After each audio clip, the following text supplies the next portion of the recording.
lamuno wi ɗeɗo gueɗe jeenayɗe o jogori limtude ɗo ɗe ewa eɗe gaddana neɗɗo malu aduna ila akhara fof yo Allah rokku en malede so tawi jiɗɗa ko malede julde e waktu muɗum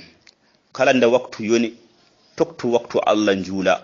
so tawi jiɗɗa ko nurɗude yeeso jiiɗomo fof hulirma hayba accu ha yimɓe ɗano jamma gummoɗa juulana Allah no fotiri fof hayso darɗi ɗiɗi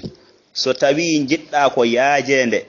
ewa jango qur'ana kala nde jeeɗa ya taw aɗa janga qur'an so tawi ko yaajende jiɗɗa so tawi jiɗɗa ko cellal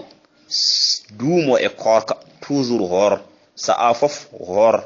eyi ɗum kadi ne addana ɓandu neɗɗo cellal so tawi jiɗɗa ko yolɗende non yolɗende ɗum woni kala ko kuccanɗa Allah waɗanma hen lawol jaha keɓa no jaruɗa hen ñiiɓe wiide astaghfirullah so tawi jiɗɗa ko himmeji ma aduna giwa ha laaɓa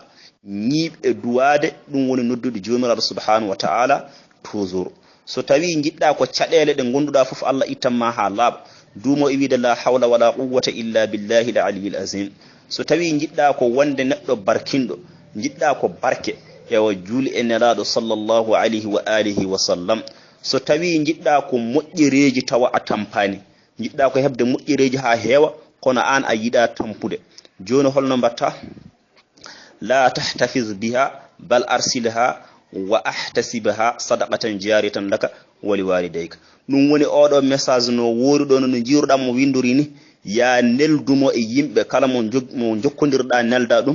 ɗum kam sa neldi awa ɗum wonante sadak ha aduna gasa ano e jinnaɓe maɗa fof ɗum woni wata accu lettere o tan heddo e téléphone ma anne neldumo goɗɗo ɗum ɗon wonantuma ko moƴƴireji ha heewa tawa a tampani a waɗani eɗen mbiya jomiraɗo subhanahu wa ta'ala woni kawrdino e peewal awa yo Allah hawrdin en e peewal almudel almuɓɓe arnoɗo jubbande on hen seeɗa e wona mbawka min jiiɗi tan ko ekkitade min calmini dendagal seerem ɓe fof soɓe garino ɓe jaafo amen ewa fodde komin ɓamti sawtuji amen e dow maɓɓe ko e fodde kadi komin lomtiɓe ewa miɗen gandi ko gantuji haɗiɓe arde yo Allah faabo amen faabo on faabo dendagal julɓe fof awa gantuji fof wawɗi nangude seeremɓe ɓe haɓe mbawa arde wallude en e dental he yo Allah ittu gantuji ɗi e lawol min calmini dendagal seeremɓe fof soɓe gari kadi amin ñaaguiɓe yaafuya amin ñaagui dendagal seerno amin gonɗo e sitti o fof amin ñaaguiɓe yaafuya jomiraɗo subhanahu wa ta'ala woni malnowo aduna ila akhir yo Allah mallu en yo Allah rokku en hawrude e peewal يا بارك النبي المصطفى صلى الله عليه وآله وصحبه وسلم تسليما